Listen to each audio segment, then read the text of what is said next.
Welcome, everyone, to the Ultimate Advisors Resource podcast. And today we've got a pretty exciting topic: the seven reasons your clients don't like LIRPs, and more specifically IULs, and how you can address those concerns that your client has. And I think, well, Madeline is here with us today, our marketing director, and she came up with some really insightful questions that I think a lot of clients have around these types of products. And today we're going to get into it and hopefully give you guys some good ways to handle these types of objections. And I guess before we go, I'm Jordan Pence, and our company's Advisors Resource, and we help advisors like you write more insurance. Yeah, that's right. So thanks, Jordan, for the intro. Thanks, Maddie. So I guess before we get into it, I also want to highlight last week's episode was really good. We had Susan Bryan of Unboxed Advisors on. We did. She talked a lot about OB3. Is that the acronym people are using? The Big Beautiful Bill? Yeah, one big beautiful bill. Yeah, so she was great. Right now we're live on Zoom, but we post these afterwards on YouTube and Spotify, so I would definitely check that one out. Thanks. Don't even need a bumper now. All right, let's go. All right, let's Question go. one. Question one. So this one says high premiums and fees. So it says that there's a lot of admin cost and commissions. Is that true? Because I didn't really know about admin costs associated with LIRPs. It's a really good question. This is the perception of an overfunded IUL. So I'm going to use some industry jargon. Don't call it an overfunded IUL in front of your clients. Overfunded sounds like a negative, like I put too much money into something, right? That's who wants to do that? Yeah, I don't want to overfund. Correctly fund it. Yeah, I want to, and maybe that's what we should. That's actually a good way to fund it. Yeah, let's correctly fund an IUL for accumulation. And so, okay, so fees and high premiums. I'm just looking at I don't want to forget the question. So, fees and high premiums should be a concern. However, these can be overcome through correctly funding the product. So it's very true if you minimally fund a accumulation product, an IUL, even a whole life, any type of life insurance product, if you minimally fund it, the cash surrender value is not really going to grow like you would hope to take money out in the future. And the reason why, the cost inside the policy is somewhat fixed, okay? So what I mean by that is every other investment that people are used to, the costs or the fees are represented as a percentage, and they're taken out as a percentage. So on your mutual fund, if the expense ratio is 1.1%, if you only have $100 in the mutual fund, that's $1.10. If you have $100,000, it's $1,100. So in life insurance, it's totally different. The expense, like the admin fee, let's say, the policy fee is like $60 a year, right? It's a flat cost every year. So, and that's the same whether you do $100 a month or $100,000 a month. And so the point of this is most of the fees and expenses are based on where the initial death benefit is set at. And so if you fund a policy based on the maximum that the government allows, which would be up to the MEC limit, as some people say. There's a question about that later. So. Then I'll go into more details on that later, but if you fund it the maximally that you're allowed to, or correctly fund it, don't overfund it. If you overfund it, if you fund it maximally, then the percentage that the expenses are will be less. And in fact, I have an internal rate of return report right here. This is a policy that was run at 7%, $25,000 for 20 years. And if I go out and I look at the internal rate of return, after 15 years, the IRR is 5.5. So that means over those 15 years, the expenses represented as a percentage were only 1.5%. Does that make sense? Mm-hmm. So that's sort of, I hope that analysis makes, yeah. But that kind of, like, the next part of this question was, it's the costs are more significant in the early years of the policy. So does it fluctuate? I was confused by that. I thought it was the same throughout every year. Well, that's a really good question as well. And the expenses are actually higher in the beginning. Okay. The product is front loaded. And you can see that in a ledger, right? I'm looking at a ledger right here. You guys probably have looked at a life insurance illustration, but you can see that in the life insurance illustration. The cash values will grow dramatically after you get beyond the first 5 to 10 years when some of those upfront costs happen. Mm-hmm. And how you explain that is the insurance company has a lot of acquisition costs. They have their marketing costs, they have the underwriting expense. They do have, they have the expenses to pay the people to process the paperwork. They have the expenses to pay the agent as well. Mm-hmm. They're paying the agent, let's be real. Yeah. And part of that has to be recovered, and they recover it through upfront expenses. Now, long term, again, I look out 15 years and the net cost is about 1.5%. Well, guess what? If you're in a high interest rate environment, a high tax environment, that's going to be less than the tax that you would have paid every year on the gain for that. Right. And now, is this tax deferred growth on this, or what is it? The life insurance policy is tax deferred, and then if you take the money out through policy loans, it's going to be tax free. Okay, got it. Now, maybe Caleb can show the life insurance retirement plan, but we put together a really nice presentation that will compare putting the same amount of money into the life insurance as a mutual fund account, mm-hmm. as an annuity, and then as a qualified plan. Mm-hmm. And then what you find, because of the tax deferred nature of the life insurance, and the tax-free income, you'll have more income coming out of the life insurance than those other three options. And I want to make this very clear, and I think you probably ask it later on. I'm not saying you should only do insurance. I'm just simply highlighting that insurance isn't exactly as expensive, or it doesn't have as much drag as people perceive it to have as compared to the other products when you account for taxes.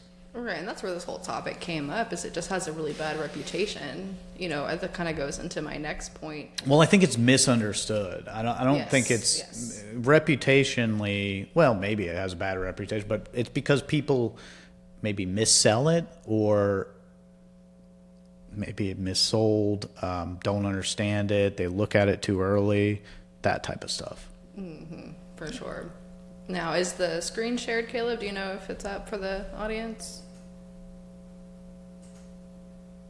It's all right if it's not. Oh, yeah. What we can put it as, can we do this as a download? Oh, yeah. You know what? We'll do the life insurance retirement plan as a download. Okay. If anybody's joining on the live stream, we can email it out later as an example of what this is what I would show people just to demonstrate.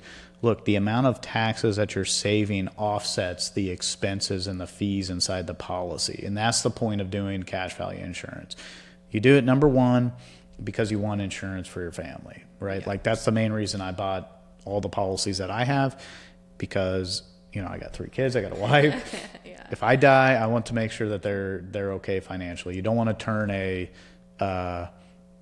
family tragedy into a financial one as well. So, right. But beyond that, I'm going to save in taxes on the growth on my policy more than what I'm actually paying in the insurance. So it's a good value to me. Mm-hmm. Yeah, that makes complete sense. So moving on to our next one. This one says lower potential returns, which I think you kind of already addressed this. So it's basically comparing the value you get from a LIRP versus that money could have been put into other investments like stocks or real estate. True, but the additional argument is to say, like, the S&P last year, I don't know, Caleb probably knows off the top of my head what the S&P did last year, but it was maybe like 15%, right? The stock market went up by a lot. 15%, that's so nice. Well, I don't know. I'd have to really run the numbers. But anyway, doesn't matter. So this says the LIRP's going to be low at like 2%. Is that true?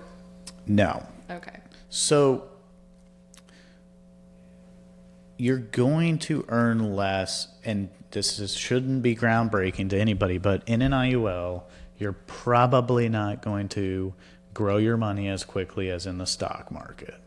Okay? And the reason why is because in an IUL, you have a floor of 0. So your risk is 0. No risk. Okay. I mean, only up from there. You have basically no risk. So yes, the S&P 500, you probably will outperform your IUL. And I think it's an absurd argument for anybody to make that, you should do this product because it's going to do better than the stock market. It may do better than the stock market, especially when the stock market has down years. But the power of 0 isn't that you're going to earn more long term. It's the fact that your money is there and it's not losing anything in market downturns. And in fact, I'm going to touch on this a little bit later. The insurance is perfectly liquid, and what I mean by that is, and this kind of gets me a little bit excited. Okay. But I think there's a lot of opportunity, especially for business owners, especially for people who want to invest in other types of assets, including the stock market, to have a safe haven of cash that's earning better than the bank and is not taxable and is creditor protected inside these policies to be deployed into other ventures, other opportunities. I was visiting with a client, and he was saying, look, I put all of my money into real estate. I buy these real estate deals. Mm-hmm. I can earn a way better return on that than your insurance policy. It's capped at 10.5, 11.5, whatever the cap was on the product that I was showing him. And I said, of course you can. Like that. I'm not saying don't do your real estate and do the life insurance. What I'm saying is do both. Mm-hmm. And the reason or how you can do both is you put your cash instead of in the bank while you're waiting to deploy it inside the policy. Let's say you've built up $100,000 in your policy, and then a deal comes along, a property, the stock market crashes, you want to buy a business, you want to buy a truck, whatever it is, it doesn't matter. Mm-hmm. I take a loan from my policy for the $100,000. They'll charge me, and we're going to talk about this, so maybe I'm revealing too much. But anyways, they charge you 5%, but my $100,000 still stays in my index and earns whatever that earns. So I'm earning a potential spread on that, and more on that later. And we can talk. I'd be happy to go into more detail. But the point of it is I can quickly and easily deploy that. And then as that asset makes money or grows and I sell it, I can put that money back into the policy, and it's as if I never took the money out of the policy. And that's the beauty of it. Whereas if I have the money in the stock market and I want to go buy a piece of real estate, I've got to sell my stock position, pay taxes, put the money in the house, and then let's say I was in, you're in whatever instrument you were in, now you missed out on all the potential gain from that. Mm-hmm. Whereas if I'm doing the insurance, I get the gains on the insurance still, I get the gains on my real estate still, and then I can pay off the loan at the policy when I'm done. Mm-hmm. In the stock market, your money's just so tied up, and with the insurance, it's not like that. Well, you have the liquidity risk, right? Like, let's say you wanted to buy property right after March 2020, right? That's when COVID happened, right? Yeah. So the market tanked, and I come across a deal, but the value of my S&P account or whatever, my investment account, has gone down 30-40%. Now my 100,000 is 60 or 70,000. Should have had an IUL. Should have had an IUL. Should. Now, does this kind of go into the myth, buy term, invest the difference? Because that's something we've talked about before when people, think that their money is better spent in stocks or real estate. So buy term, invest the difference. That's not it, right? Same basic idea. Like if you're going to be buying insurance, why not take advantage of the insurance companies' indexes that they're providing, the tax-deferred growth that they're providing, the tax-free income that they can provide, the loan provisions. Like if you're going to buy the insurance, get the tax savings along with it. And that's kind of the idea behind it. I gotcha. Or that's the idea of the opposite of buy term and invest the difference. Yes, I get it. And also, if anyone has any questions, you can drop them in the Q&A, and then Caleb can read them aloud to us. No questions yet, Caleb? Okay, thank you. All right, number 3 here, it says policy complexity and potential for misuse. So this is basically saying LIRPs are really complex, which is true. And then we kind of go into, you could create a MEC, a modified endowment contract. How do you, never mind. How do I what? How do I know what that means? Because it's right there, because I wrote it down. I'm just joking. Okay, so MECs are really bad, right? Yes, yeah. If you're trying to accumulate cash in a life policy, you do not want to accidentally create a MEC. The reason why is your loans become taxable. It kind of changes the deal. You lose the tax-free distribution. So MEC is bad. There is a lot of complexity in these products, I will admit, and timing of premium matters. You know, like if your anniversary is, you know, July 25th, you know, you don't want to make your premium payment for the next year on July 24th, you know, because then that might be counted for the previous year, and then you might create a MEC. Now, some companies have helped avoid some of this stuff, so it's not that challenging, but again, you've got to be somewhat careful about it. But it is a complicated product, and it is hard to explain to clients, and I think that's the challenge, because you've got 2 factors. You got more than that. You got the amount that the client pays, so which is flexible. They can put in whatever they want. You've got the maximum that they can put in, which hopefully they fund as close as possible to the maximum. Then you've got the insurance charges, which are based on the death benefit, which is the death benefit bases the maximum premium. You've got the indexes, which represent a whole nother complication. Now, a little piece of advice, I guess free advice for anybody out there, I would only present the most simple index to my client. Forget about all the volatility indexes, forget about the multipliers, forget about the fee to get a better cap and all this other BS. All of that is confusing, and most of it you're not getting any better performance out of it. Really? Yeah, stick with the NASDAQ with the zero floor, or the NASDAQ if it's available, or the S&P with a zero floor and a cap, or some floor and a cap. I like that. You said cut the confusing BS, just tell them what they need to know. To keep it simple. Now, you know, you should monitor those every year and visit with your client about reallocating. But when you first introduce the idea of using life insurance, do not introduce also, well, you could do this volatility control index and it gives you a 0.5 bonus, and then also, you know, it's linked to this thing and I don't really even understand it. And, right, and then you look like an idiot. Yes. Because you can't understand. I mean, not you, but, you know, an advisor who doesn't have all this information. Yeah, you wouldn't. I would avoid that at all costs. The volatility control things are very disappointing. But how do you overcome this?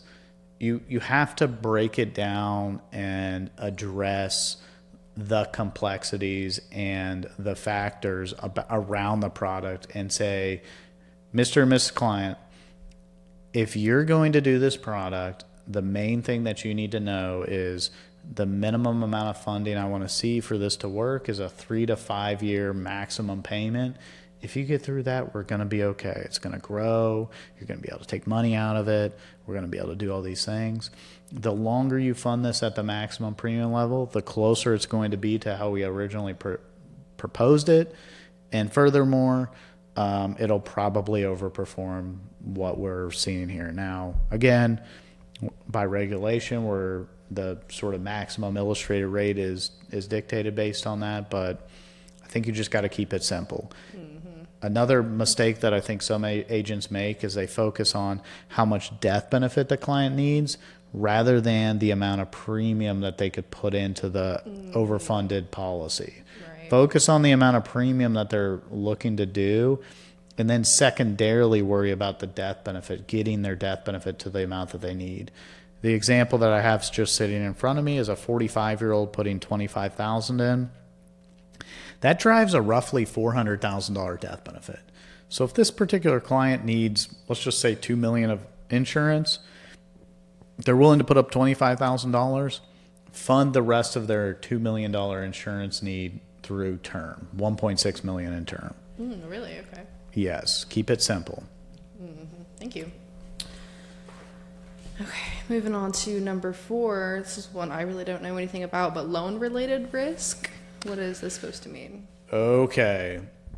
There's one thing with the loan risk that you should not be concerned with anymore, and that is overloaning the policy. So let me tell you about this, and I don't know that I would talk to a client about this. They might bring it up, and then they might also bring up, well, aren't you taking a loan from the policy for income? Isn't that risky? So the first one is the loan risk. If the loan balance grows too high in one of these products, the policy could lapse, and then all of those loans in excess of your cost basis become taxable. You have phantom income. Ooh. Really bad. So there could be a scenario where you've taken out $1 million, your loan balance, because it's grown, the interest has grown it could have grown to maybe $1.5-2 million of total loan balance. If that policy lapses, then your cost basis, or the $2 million loan balance minus cost basis, becomes taxable, and you've got no cash from it. You spent the cash. Yeah, so that's bad. I would also warn my clients, after we're taking loans out of this, you do not surrender this. Right. Well, because you took the money same out and you're trying to sell it, but there's no value, right? Well, there could be a scenario where I've taken loans out of the policy which were not taxable.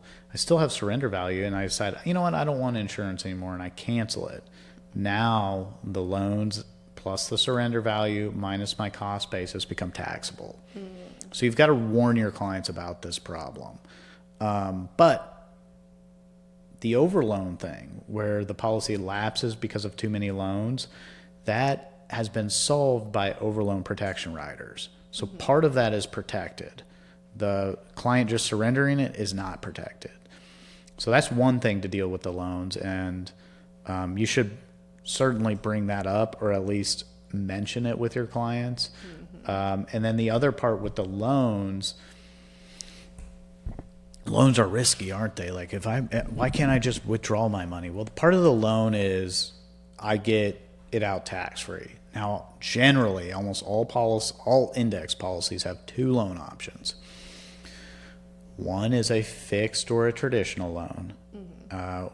In the industry, we call it a wash loan. But basically what happens, if I borrow $1, the insurance company is going to pull that dollar out of my index, and they're going to put it in a fixed account that earns, let's just say 4%. Now the loan balance, they're also going to collateralize that $1, and the loan balance is going to be charged 4% as well. Okay. So the dollar is going to earn 4 cents every year, but then the loan balance is going to earn 4 cents every year. So netting 0, right? That makes sense. So that's one way to do it. The other way, which is potentially more profitable, is called a variable or an indexed loan. And in the indexed loan, it's a little more complicated, but if I borrow the same dollar, they're going to charge me a market rate. Yeah, usually, like currently it's around 5%. It could go as low as maybe like, I don't know. I've seen it as low as like 2.75, 2.5 back, but that was back when interest rates were like 0. Okay. But a favorable loan rate, right? Like 5% in today's environment is pretty favorable. Sure. So they're going to charge you 5 cents for that dollar that you borrowed, but the dollar stays in the index. So in my example product, let's just say we have a 10.5 cap on the S&P 500. S&P 500 does 7%. I earn 7 cents on that dollar. I'm netting 2 cents, right? Nice, yes. So my gross cash value grew by 7 cents. The loan balance grew by 5 cents. Okay, my actual net was 2 cents higher. Does that make sense? Amazing. Yeah, that does make sense. That's pretty simple math. Yeah. Now the flip side to that, the risk with that is if I get a 0, right? So if I get a 0, then my loan balance grew by 5 cents, and my dollar didn't grow by anything. Well, what do you do then? Well, that's the risk of taking the indexed loan or the variable loan, because generally the market with a 0 floor and a 10.5 cap, it's like the average on that is going to be pretty close to like 6.75 on like a 20-year period. I don't have the numbers in front of me, but that's what I would assume it is. So you've got a pretty high probability of out earning 5%.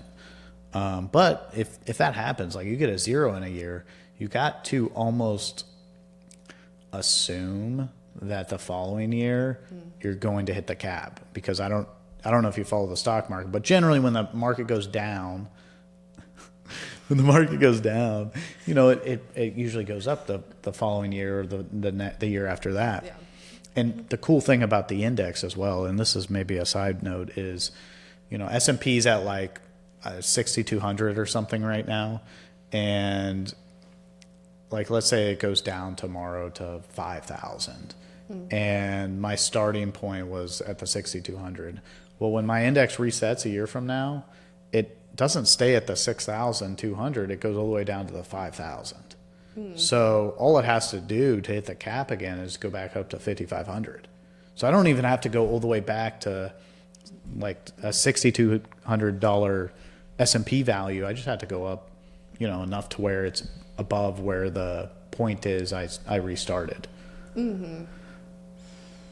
I can tell that. You're just so knowledgeable, Jordan. You're so knowledgeable. Thank you so much. Well, I hope that explanation made sense, because it was a bit wordy, but the point of all of that is because of the indexing, it's not a huge risk to do that variable loan or that index loan and have that hanging out there. Now, again, I understand people have different risk tolerances, and you can switch back and forth between that variable loan and the traditional loan generally. So if you're worried about having a string of zeros in a row, okay, flip it to the traditional loan, and then it's a wash. I mean, it kind of sounds like with all these issues, they're just addressed by having, the expertise in doing it. It is just misunderstanding, like you were saying. It's mainly understanding the product features and how those features can either be a negative or a positive. Because again, having a variable loan out on your policy could be a negative. It could be a negative, especially if you get 0 5 years in a row. But do you think the market's going to go down 5 years in a row? Probably not, but it could. I mean, to be fair, it really could. So it's just understanding those potential risks. Right. All right. Now, this next one isn't making any sense to me, because I feel like we already addressed this, but this is saying less flexibility and liquidity, and that the cash value might be subject to surrender charges. So, I mean, that's true, but... It is true, and I do have a ledger in front of me, and the main point of this is you've got to give this type of strategy time to work. Okay. And that is the number one thing. So, again, we're looking at the $25,000 ledger. Year one surrender value is about $6,400. So you put in 25 grand, your surrender value is only 6,400. Now, how do you explain that you only can surrender this contract for that amount? The insurance company has to invest these funds to provide this type of index in bonds, right? And bonds are somewhat illiquid. And so what they're saying is you've got to give us time to invest these bonds and make sure that we have the durations down and that we have enough liquidity so that if you want to cancel the contract, we can pull the money out. And that's really what they're saying. Okay. Now, part of that also is they have to recover some of the upfront costs as well. So that's another reason that you have surrender charges on it. But the main reason that they have the surrender charges is for the investment in the contract, but also the investment for the indexes that they're going to provide. So that's number one. But that is correct. And again, part of this is proper positioning. Do not put every single dollar you have into this, because in the first years you could only get back $6,000. Right. Right. If happens, you need that money. If you only have $25,000, don't put $25,000 into the policy. Like come up with some number reasonable with your client to where they can meet all their other obligations should something happen, should whatever. So we just have to be reasonable about what is attainable for a client. I think this kind of becomes maybe a bigger issue the more money somebody has, and if they overcommit, it's even a bigger challenge. So that's number one. I will say there is some flexibility in these contracts as compared to like a whole life. But again, I'll go back to my original statement. If you're going to do it, fund it, max fund it for at least 3 to 5 years. Right. If you can just do that, you'll be okay. The flexibility is actually pretty good. So in my $25,000 example, if in year 2 I can't make that $25,000 payment, year 3 I could dump in $50,000 to make up. Affect the future though? That you it will uneven like that? Okay. It will, yeah. I will miss out on that year of growth on that $25,000. Right. But you can always make up for it in the future. Again, it's just so important that they fund it the first couple of years and stick with it. And if they do that, they're going to be okay. I've seen so many of these contracts. And by the way, you know what else grinds my gears? I know a lot of things, Jordan, but what this time? Well, I see a lot of people saying, I've never seen an IUL, an in-force IUL that matches the proposed illustration. And I would say, yeah, probably, because you've looked at ones that haven't been funded properly. I mean, if they're funded properly, all of the ones that I've seen that are funded properly, funded as illustrated, right, exceed the original illustration, or at least match the original illustration. So, prove me wrong. I'm just joking. Don't prove me wrong. I think it just comes down to someone who's not doing it right. That's the main thing. Yeah, Right. yeah. Okay, this next one says, which, I mean, this is pretty true. I don't even know why this would be a problem, but it's not a substitute for traditional retirement accounts. I agree. It's just... I think this is a concern because there are some people hawking IULs as like they've got a hammer and every problem is a nail. Mm-hmm. Like the IUL is the hammer. So, yeah. But in general, yeah, I agree. I mean, I have my whole business is around life insurance, and I have plenty of it. Yeah. But that's not the only thing I have. You're also a CFP, so you can. Well, yeah, I guess good point. Yeah. Yeah.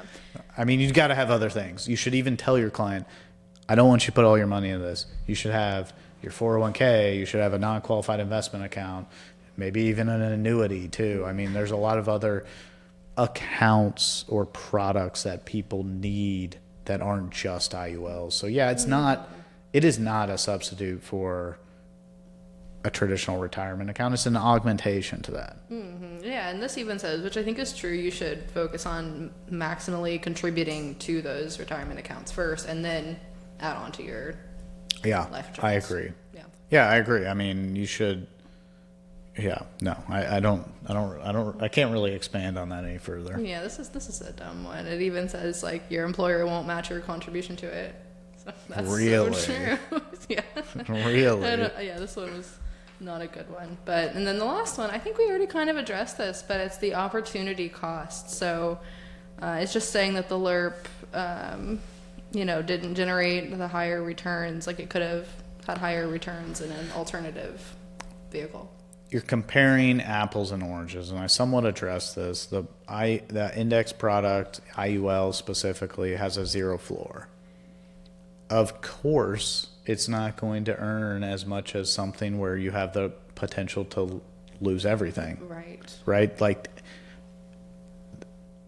it's apples and oranges. It's a dumb comparison. Mm-hmm. Now, I will say, with regard to opportunity costs, the advantage that the IUL has is the fact that it's perfectly liquid. So if the market goes down, I can pull money out of it. I mean, I even did this myself. 2020 comes along, I take a loan for my policy, I invest it in the S&P, that goes back up, I pay back my loan.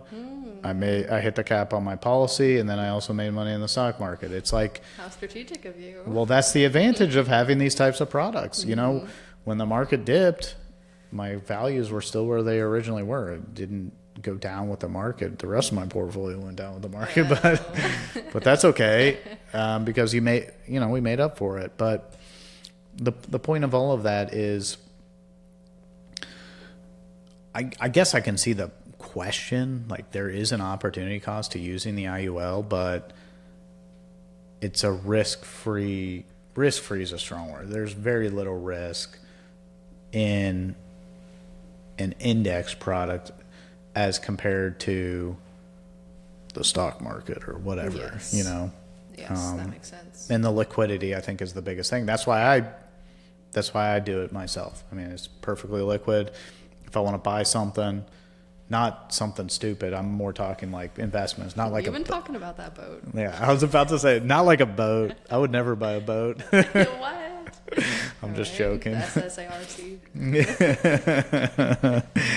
You're going to have to talk to my wife about that I one. will. Anyways, so yeah, I think that answers the question. Okay. Yeah, great. Well, thank you, Jordan. That addresses all of our Thank you. concerns here. So now I think advisors should be ready to change their minds, change your client's mind. Yeah, and if you have any other objections, feel free to reach out. We're in the description or in the comments. We'll put the download for our life insurance retirement presentation. And I think it's just keep it simple. It is a complicated product, but that doesn't mean you have to get into the weeds on stuff. You just got to keep it simple, focus on the benefits and the features. And I think you got to focus on listening to people's concerns and answering what they're asking you and answering their concerns. Like every objection, there's an opportunity to explain how the product works. Like, oh, this seems really expensive. Well, it actually is somewhat expensive in the first couple of years, but however, once you get beyond those, it's really not. It's less than the tax you would have otherwise paid. Right. And that's what I mean by that is it's an opportunity to educate the prospect. And or that's client. where we step in for advisors, right? We'll take Exactly. your client case, we'll analyze it for you, shop that product. Yeah. You don't have to. Well, and help coach you on positioning these products, help you to overcome these objections, that sort of thing as well. Yeah, and that's sort of the whole point of this podcast is just for those ultimate advisors resource. That's what we're trying to do. And so, if you want to meet with us one-on-one, probably meet with Jordan, not me, but We'd be happy. We'd love to. Yeah. Thank you, Madeline. And thanks, everybody. And hope you get something out of this. All right. Thanks, Jordan. Yep.